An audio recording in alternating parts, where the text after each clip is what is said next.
selling your home, what are some mistakes that are being made?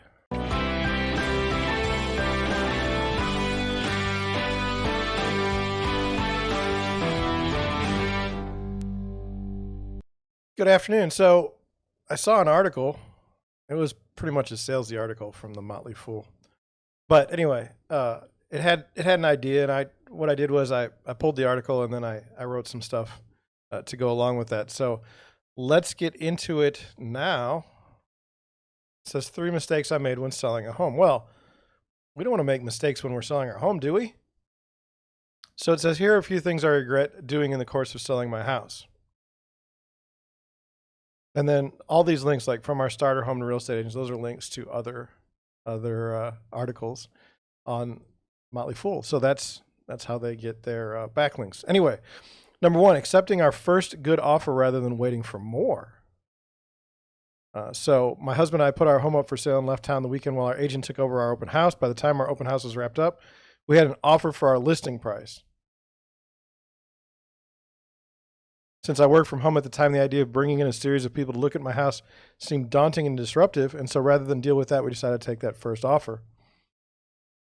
In hindsight, though, I think that may have been a mistake. Our home was barely on the market for a week before we accepted an offer, and had we entertained others, we may have gotten a little more money out of the deal. That, in turn, would have left us with a lower mortgage on our next house. So in this market, I strongly disagree with that strategy. We're seeing multiple offers on the first weekend of a property. So the idea that you got asking price, and if you can get asking price, that's really what you should be happy with. Now, can you get more than asking? Sometimes. Sometimes. Can you get less? Absolutely. The longer your house sits on the market, especially in this market, the less you're going to get. I mean, you have to have really missed on the pricing to be waiting around for a sale in this market. So I would say I don't agree with that. Number 2, not budgeting enough for necessary repairs. Well, that seems reasonable. It says, my husband and I spent some time fixing up our house before we listed it. We painted some rooms and had carpets cleaned and addressed some minor repair issues. One thing we didn't anticipate was having to make other repairs to get a certificate of occupancy, which isn't requirements in many places to sell a home. So that's true in St. Louis, in most places.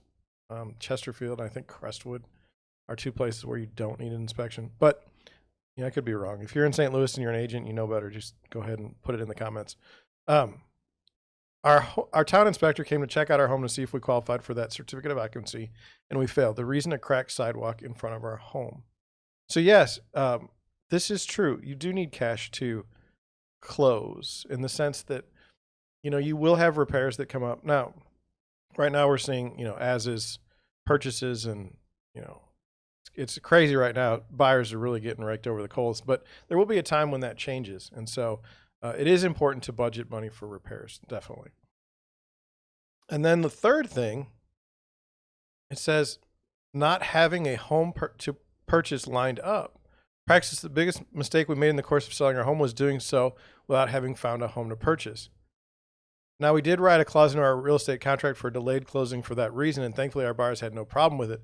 But it put the pressure on us for having to find a home to buy quickly. I don't think that was a good idea at all. I question, like, if you've got a real estate agent, maybe they're in a different part of town, like, maybe they're in a different place, but how you could not, in this market, how you could not have another home lined up or already purchased before you sold your home. That's terrible advice from a real estate agent.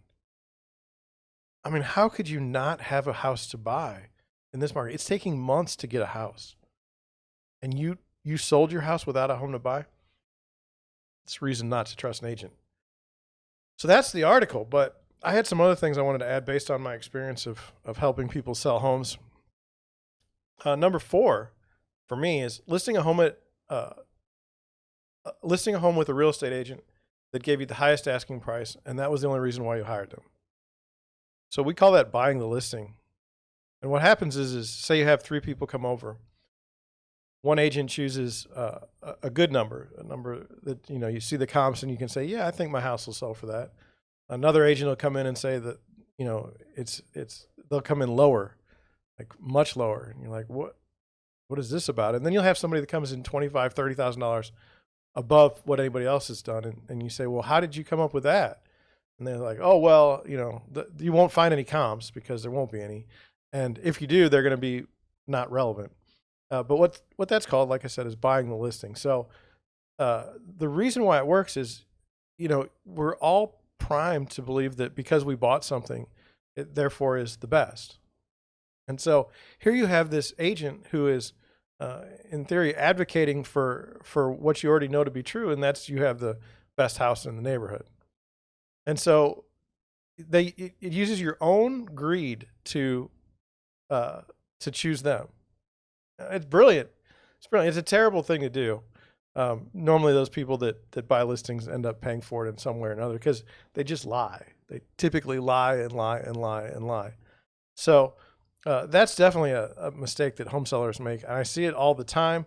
In this market, if your house is listed for like 30 days on the market, this is January of 2022, then you've missed on the price. You've probably agreed with what the agent said the price should be, and you've probably been had.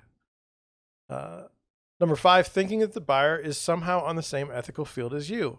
This is one that I've run into more recently, and I don't know if it's just more of an awakening on my part, but or what. But a lot of sellers think because someone bought their house or because someone put an offer in to buy their house, that buyer must think the same way that the seller does, that there must be some sort of similar ethics.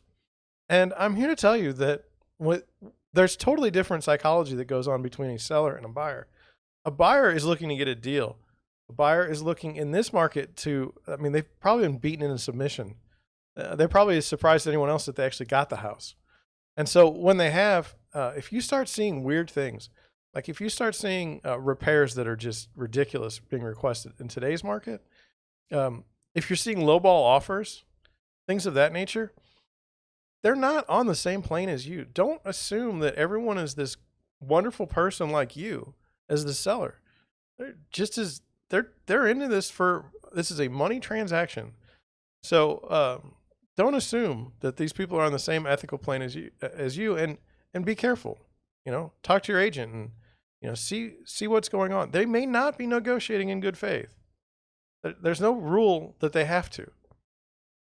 Number 6, not checking for a moving company lead times in advance. So I've had people where they list their house for sale, they put it under contract in 30 days, and then the moving company can't be there. So what do? Well, they end up with a moving company that might be a little shady, or they end up having to pay an awful lot of money, more than they would normally have to pay. So, it takes a minute to call the moving company and say, hey, how far are you guys running behind? It's going to change. Like in the middle of winter, I guarantee you can get somebody within a week. In the summer, 3 weeks, longer. It's an issue. Keep it in mind. Finally, the last thing I think people who are selling their homes don't realize is it can take weeks to list a home. Now, I can list a home in as little as a week, okay? But I need your help in the sense that I need you to be able to have the house ready for pictures, ready for professional video. Those things take time. I have good relationships with my vendors, so it's not that hard.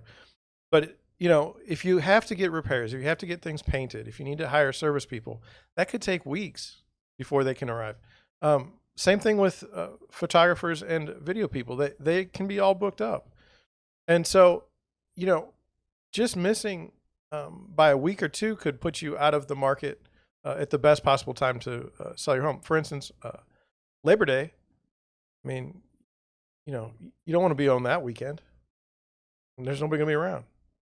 So, I don't know. Keep those things in mind. I think that your best bet is to, if you found an agent that you trust and you think is doing a good job for you, ask them. If they're experienced, they've been through all these things before. They're not going to let you make a mistake on purpose, at least if they know about it. So ask your agent. That's all I have today. It's not a long one, but I did want to put that out there for you. Thank you for watching. Thank you for listening, and I'll catch you on the next one.